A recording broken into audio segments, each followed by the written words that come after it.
evening, everybody. If you haven't yet, I implore you to please, please check out my Patreon page. I think of the 3 levels, there's one that fits all of you well.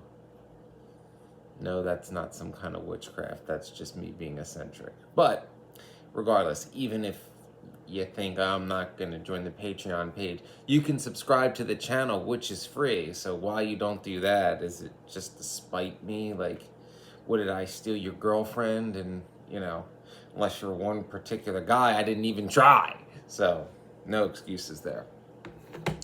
Question I've gotten recently, from my last video in private messages is, why do covert narcissists move on so quickly after a breakup, particularly after the woman breaks up with them? Because again, just to reiterate, covert narcissists are mainly men. In contrast, borderline personality disorder, borderlines are mainly female. I know, I was raised by one. But, so, for those of you that may be new, please watch my old videos. You can click the little videos popular and see the ones that people like the best, that got a lot of feedback. You should at least watch those. I mean, other people like them more. You can scroll through and see what titles grab you and be original and, not go with what other people like and be like, ooh, this calls to me, but it wasn't very popular, but maybe it'll connect to me because I'm an individual. Who knows, right? Anyway, narcissism, for those of you that don't know, that may be new, is categorized as a personality trait of grandiose self-importance and a need for admiration with a lack of empathy. In other words, I'm the greatest, I deserve everything, nobody recognizes how great I am, and I can treat everybody else like shit and it doesn't mean anything because I'm the greatest there's ever been. I'm the king of all media. My name's Howard Stern. One example. And I don't wear a wig. Well, I mean, I don't. Howard, on the other hand, that's up for debate. Anybody got the balls to walk up to him? Well, he doesn't leave his house because I'm gonna die of the COVID. He's just a scared old man now. Oh, how the rebels have fallen. He was once a rebel. Long story, but my godfather was obsessed with him, and in the 90s, I always listened to him. And it's like, wow, this guy does whatever he wants, and now he is the establishment. Oh, so sad. Anyway, so why do covert narcissists move on so quickly? Well, one, like all narcissists, and I've said this before, and I'm probably going to say it another 100 times, narcissists only love themselves. So if you're in a relationship with a narcissist, you're a prop, you're a trophy. You're a means to an end. You're a chess piece. You are something that helps them get to their goal, which is more supply, more admiration, more money, more materialism, more people at least pretending to respect them or pretending, or at least in the instant, being jealous of them. Seeing them as something of value, of something they want to strive for. But you're just a prop because you're just like, oh, I'm supposed to have some hot girl on my arm. So I barely pay attention to her, but I convinced her that she's nothing without me. And, I found her when she was vulnerable and heartbroken. I just latched on and wouldn't leave her alone until she couldn't say no. And then I took over and controlled every aspect of her life until she developed some form of Stockholm syndrome. That, in essence, is the covert narcissist playbook of how they enter a relationship. But it's their sense of entitlement that, keeps things going. They're entitled to someone waiting on them hand and foot, for them being the center of somebody's life, despite the fact that they don't make that person's life better. In fact, they make it worse in pretty much every aspect. But they're entitled to use that person because they're so great, because they do everything right, because they know everything, and because they know what's best for that person and how that person is nothing without them. Now, coverts deep down know what they really are. They have a fear of vulnerability, and they struggle with this feeling of emotional intimacy, and they move on quickly to avoid getting too close to someone and potentially hurt. That's why, like, when a covert is found out and that mask is ripped off, they'll move on quite quickly. They won't fight to keep someone because they know the jig is up.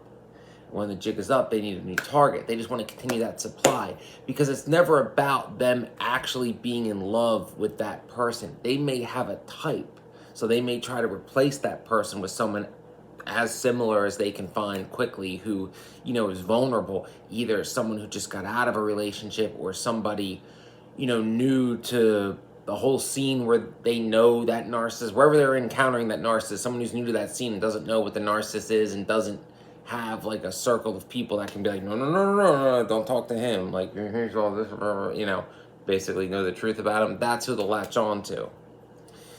Because again, prop. They're using you. You're a means to an end.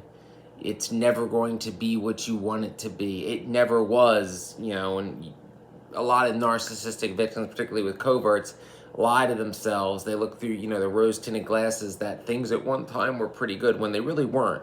It's just things got so worse that they look back on those early times, the love bombing phase, as if it was halfway decent, and they get nostalgic for that because of the Stockholm Syndrome.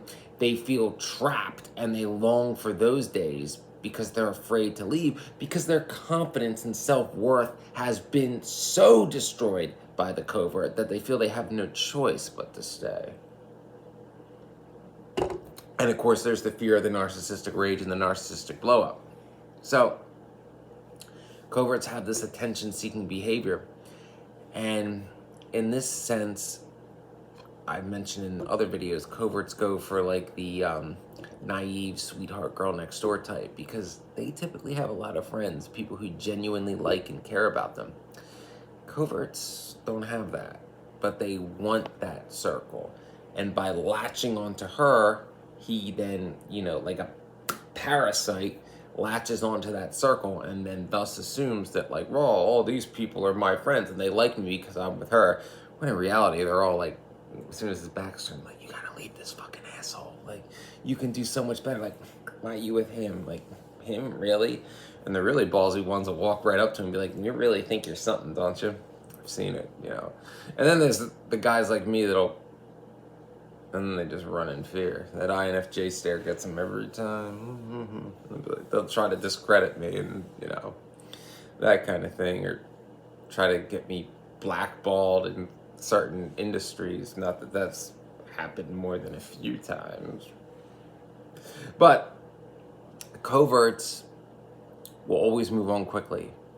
That's a big sign of how you can tell they never actually love someone, because when they are exposed, they run. They're cowards. They are cowards to the core. They run and they try to find a new victim who has no idea who and what they are. Someone who's actually in love, they fight. They fight, they'll make their case, they'll make grand gestures. There's all kinds of different ways to people try to prove that. But for a covert, it's all about timing and being an opportunist. Right place, right time, and who they can fool and who they can take advantage of in that moment. It's not about who you are, it's about, are you in the right place, in the right situation at the right time? And how long can they use you for? And that's in essence. So that, in a nutshell, is why coverts move on so quickly. Because they only love themselves. Everything else is a chess piece based on timing and opportunity, and it's just a means to an end. I hope that was helpful. Please like and subscribe because it's free to do so, and why you don't, I do not know.